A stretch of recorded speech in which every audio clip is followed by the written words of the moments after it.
अगर हम जीत जाते तो आज जो आपको पिक्चर दिख रहा है मुंबई में वो नहीं दिखता। फिर भी बीजेपी और शिंदे के पास सिर्फ 4 का बहुमत है।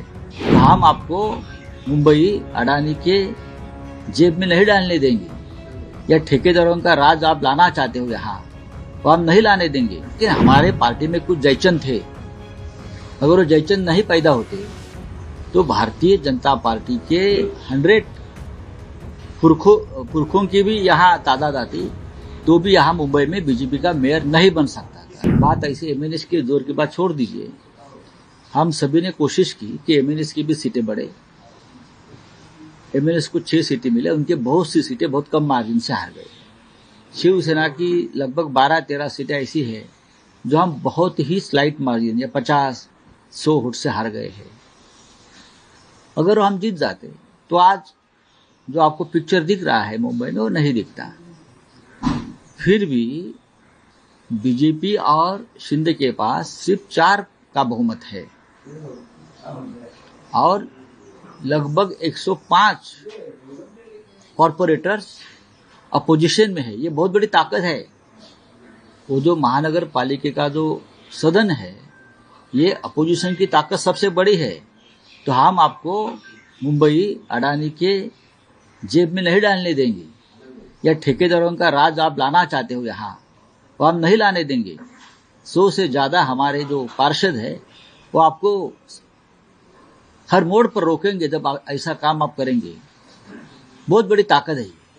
ठीक है, मेयर नहीं, लेकिन हमारे पार्टी में कुछ जयचंद थे, अगर वो जयचंद नहीं पैदा होते तो भारतीय जनता पार्टी के 100 पुरखों की भी यहाँ तादाद आती तो भी यहाँ मुंबई में बीजेपी का मेयर नहीं बन सकता था। इसी तरह से कोशिश की जाएगी आपकी पार्टी का मेयर बने जोड़ तोड़? नहीं, हम अभी कुछ नहीं करेंगे। इसी तरह जोड़ तोड़ पर हमारा विश्वास नहीं है, लेकिन हमारे पास बहुत बड़ा आंकड़ा है, बहुत बड़ी संख्या है।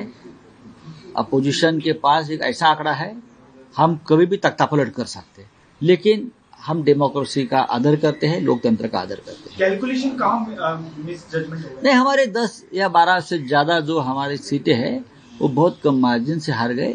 इसलिए हार गए कि जिस तरह का मतदान जब चुनाव के दिन जिस तरह का माहौल था, लोगों के नाम कट गए, ईवीएम मशीन बंद पड़ गई, ये हो गया, उससे लोगों में थोड़ा सा हमारा वोटिंग परसेंटेज कम हो गया। नहीं तो हम जरूर जीत जाते। सर, जिस तरह से देवेंद्र फडणवीस की जो छवि बन के सामने आई है विकास पुरुष की, कहीं ना कहीं उसका फायदा होते हुए नजर आया है। अब उनके दिमाग में प्रधानमंत्री बनने का ख्वाब है। दिल्ली में जाकर प्रधानमंत्री की कुर्सी पर विराजमान होने का जो उनका जो ख्वाब है, उस दिशा में वो जा रहे हैं।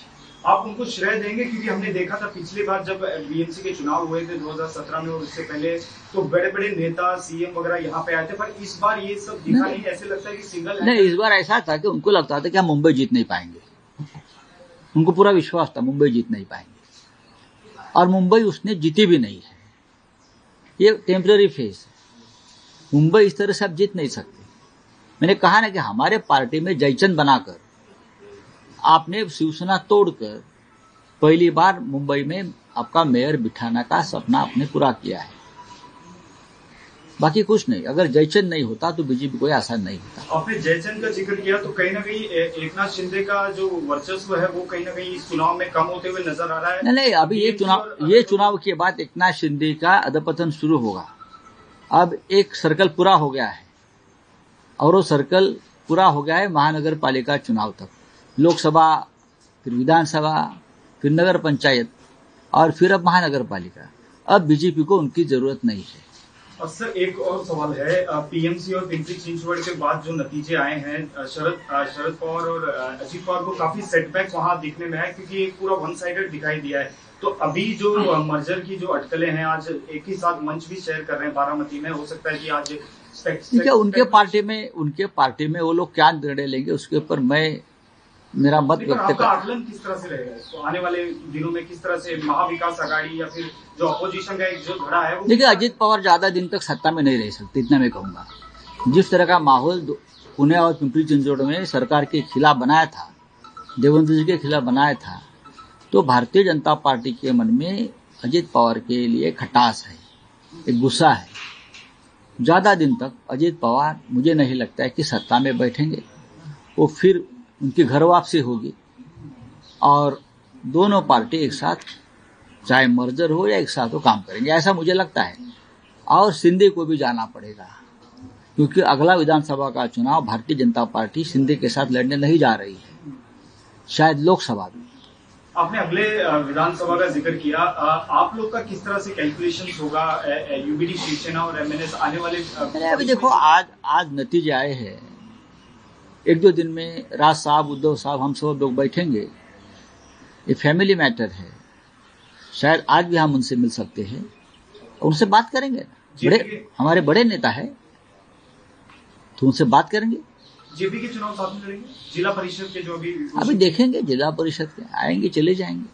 अगर आप ये वीडियो YouTube पर देख रहे हैं तो हमारे चैनल को सब्सक्राइब कर बेल आइकन दबाएं और Facebook पर देख रहे हैं तो हमारे पेज को लाइक करें।